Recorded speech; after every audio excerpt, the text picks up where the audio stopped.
Welcome back to the YouTube channel JK paramedical info. तो आज हम यहाँ पर आपके सामने जो है वो एमसीक्यूज डिस्कस करेंगे। आज आपका जो आज का टॉपिक है वो रहेगा आपका वाइटल साइंस। ठीक है, आपका जो है वो वाइटल साइंस किस तरह से लिए जाते हैं और उनकी नॉर्मल रेंज क्या होती है ह्यूमन बींग्स के लिए। ठीक है, उसके बारे में हम डिस्कस करेंगे एमसीक्यूज। तो चलिए स्टार्ट करते हैं। हाँ, इससे पहले जो है हमने काफ़ी सारी वीडियोज़ एमसीक्यूज़ की अपलोड करी हैं अपने चैनल पर। हमारे चैनल पर जो है वो playlist JKSSB health and medical education करके मिल जाएगी, उसमें आपको सारी वीडियोज़ मिल जाएंगी। अदरवाइज़ आप वीडियो के डिस्क्रिप्शन में क्लिक करेंगे तो आपको जो है वो प्लेलिस्ट वहाँ भी आराम से मिल जाएगी। ठीक है, then question number first is which of the following is consider as a vital. Okay, तो हम कंसीडर किसको करते हैं वाइटल को, क्या ब्लड टाइप को करते हैं या फिर बॉडी मास इंडेक्स को, टेम्परेचर को या फिर कोलेस्ट्रॉल लेवल को। तो हमारे वाइटल्स में क्या आता है, टेम्परेचर। ठीक है, vital signs are measured of the body basic function including temperature, pulse, respiration and blood pressure. Blood type, blood mass index and cholesterol level are not vital signs. Okay, then question number 2, the normal range of body temperature in adult is. Normal range क्या होती है आपकी, 35 to 37 degree Celsius normal range मानी जाती है। Then question number 3, what is most accurate method of measure body temperature. Accurate method आपको पता है, ओरली जो है वो टेम्परेचर लिया जाता है, एक्सिलरी जो है आपका अंडर आर्म से टेम्परेचर लिया जाता है, आपका रेक्टल जो है आपका रेक्टल रूट के थ्रू टेम्परेचर लिया जाता है। जी है आपका मोस्ट अप्रोप्रिएट जो है वो मोस्ट एक्यूरेट जो है मेजरमेंट होती है बॉडी टेम्परेचर लेने की। Then a pulse rate of 80 beats per minute is consider as. अगर किसी की पल्स रेट जो है वो 80 बीट पर मिनट है तो उसको हम क्या कंसीडर करेंगे, consider as a normal beat. Okay, then which pulse site is commonly used in assess the pulse in adult. तो कौन सी साइट मोस्टली हम कॉमन यूज़ करते हैं अडल्ट में, तो हम वो साइड देखते हैं radial. The radial pulse side located on the wrist, it is commonly use to assess the pulse in adult. Okay, radial side जो आपकी रिस्ट में होती है, आपने मोस्टली देखा होगा रिस्ट को जो है वो होल्ड करके थोड़ा सा उसको फील करते हैं जो है उनकी पल्स को चेक करने के लिए। Then question number 6, the normal respiratory rate of adult is. Normal respiratory rate क्या होता है आपका, 16 to 20 breath per minute. Okay, then question number 7, blood pressure is measured using a. Blood pressure आप किससे मेज़र करते हैं, थर्मोमीटर से करते हैं? नहीं, थर्मोमीटर से आप टेम्परेचर देखते हैं। स्टेथोस्कोप से आप जो है वो क्या मेज़र करते हैं। स्टेथोस्कोप जो है वो हम साउंड हियरिंग के लिए यूज़ करते हैं। देन आपका है स्पेक्ट्रोमीटर। स्पेक्ट्रोमीटर जो है वो आपका हम ब्लड प्रेशर जो है वो मेज़र करने के लिए यूज़ करते हैं। ठीक है, ओके, देन एक्सप्लेनेशन इसकी जो है वो blood pressure is measured using a spectrometer which consist of an inflatable cuff pressure gauge and stethoscope. Then question number 8, the top number in blood pressure reading represents. Top number जो होता है 120/80 जो है वो नॉर्मल आपका जो है blood pressure होता है। टॉप नंबर क्या आपका करता है शो, वो करता है आपका डायस्टोलिक प्रेशर को, और जो आपका बॉटम वाला नंबर होता है वो आपका शो करता है सिस्टोलिक प्रेशर को। ओके, सॉरी, डायस्टोलिक जो है वो आपका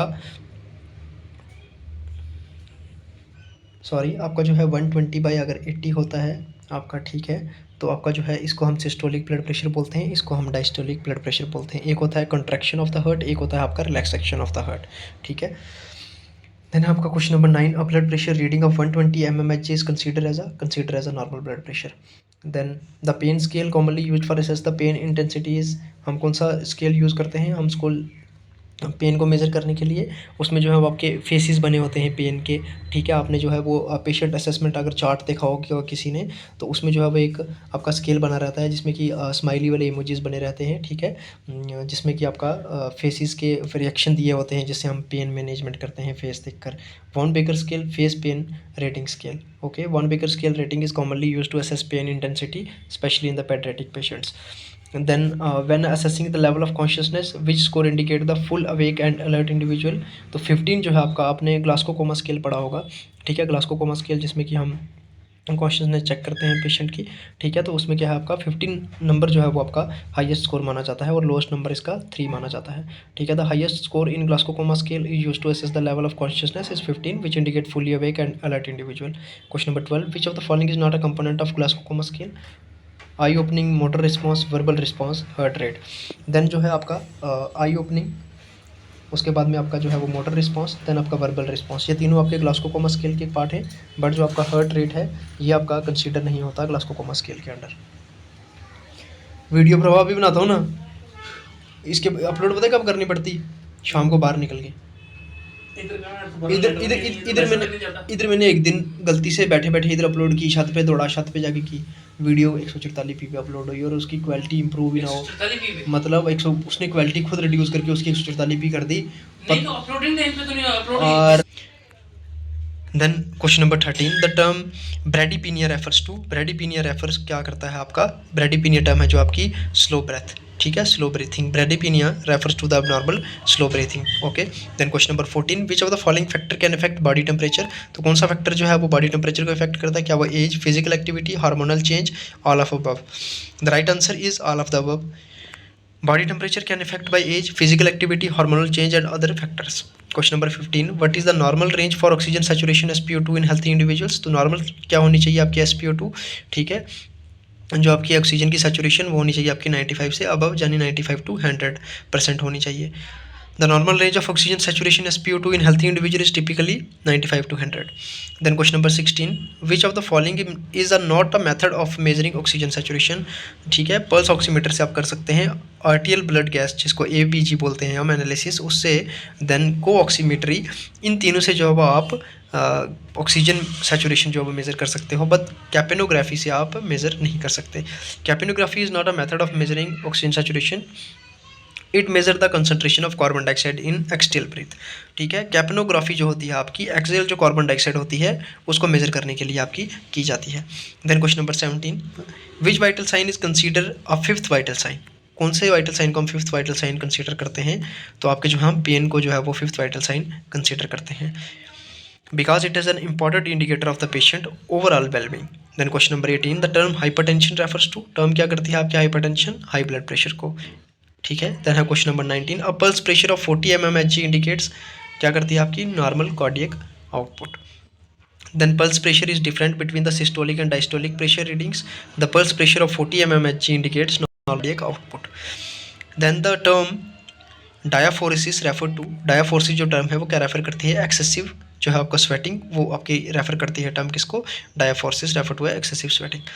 देन क्वेश्चन नंबर आपका है हमारे सामने है 21, a blood pressure curve that too small may result in falsely high blood pressure readings, a blood pressure curve that is too small may result in falsely high blood pressure readings. Then question number 22, which of the following factor can affect pulse rate, तो कौन सा factor, exercise, emotional state, medication, all of the above factor can affect the pulse rate. Then the term dyspnea refers to, dyspnea refers to difficulty in breathing, okay. Then question number 24, which of the following is a non-invasive method to measuring blood pressure, arterial line, central venous pressure CVP, Doppler ultrasound, Swan gas catheter. Then Doppler ultrasound, Doppler ultrasound is a non-invasive method to measuring blood pressure.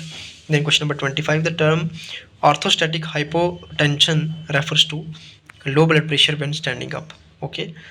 Orthostatic hypotension refers to a drop in a blood pressure when standing up, कई बार आप क्या करते हैं एकदम बैठकर, जब आप स्टैंड मतलब खड़े होते हैं बैठकर एकदम से, तो उस टाइम क्या होता है कि आपकी आंखों के एकदम से अंधेरा आ जाता है, आपके वजह से जो है वो चक्कर सा आने लगता है, ठीक है। वो किस वजह से होता है आपका, हाइपोटेंशन की वजह से, जिससे एकदम से आपका जो है वो ब्लड प्रेशर ड्रॉप डाउन हो जाता है खड़े होने की वजह से। Then question number 26, when measure blood pressure the curve should be placed, जब आप ब्लड प्रेशर मेजर करते हैं देन जो कफ होता है हमारा स्पेगमेनोमीटर का, उसको कहाँ पर प्लेस करना है, above the antecubital space. When measuring blood pressure the cuff should be placed above the antecubital spec the bend of the elbow, ठीक है, जो आपका बेंड होता है एल्बो का उसके ऊपर करना है, देन आपको जो आपका स्टेथोस्कोप है उसको उन दोनों लाइंस की सेंटर में रखना है। Then question number 27, which of the following is not method of measuring blood temperature, ophthalmic, oral, rectal, axillary जो है वो आपका जो है वो आप टेम्परेचर मेजर कर सकते हैं, बट ऑप्थेल्मिक जो है वो आपका किसकी ब्रांच है आपकी, ऑप्थेल्मिक जो है आपका आई की ब्रांच है, जिससे कि आई की स्टडी होती है, बट उससे आप टेम्परेचर नहीं मेजर कर सकते। Then the term tachypnea refers to, tachypnea refers to rapid breathing, ठीक है। डाइजीपीनिया आपको बताया, डाइजीपीनिया होता है आपका शॉर्टनेस ऑफ ब्रेथ। देन आपका टैकीपीनिया हो गया refers to a rapid breathing. Then question number 29, pulse rate below 60 beat per minute considered as a bradycardia. The pulse rate below 60 beats per minute is considered as a bradycardia. Then question number 30, which of the following is not a characteristics of strong bonding pulse rapid rate? A strong bonding pulse characterized by a regular rhythm, strong amplitude and difficult to obliterate. The rate of pulse is not necessarily rapid. Then question number 31, which of the following factor can affect respiratory rate?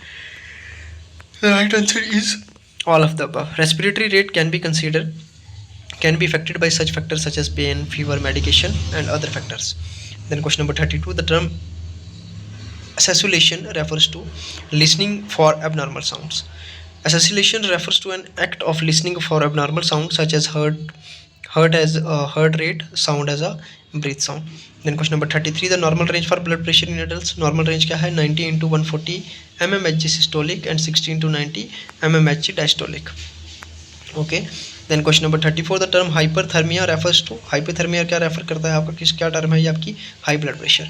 Hyperthermia refers to abnormal high blood pressure. Then question number 35, the term tachycardia refers to. The term tachycardia refers to rapid heart rate. Tachycardia refers to rapid heart rate. Question number 36, which of the following normal finding of capillary refill time less than 1 second. The capillary refill time is less than 1 second for a normal finding. Capillary refill time मतलब किस तरह से measure करते हैं? आपने एकदम से अपनी मुट्ठी जो है वो बंद करनी है टाइट से, ठीक है, टाइट से बंद करके उसको एकदम से ओपन करना है.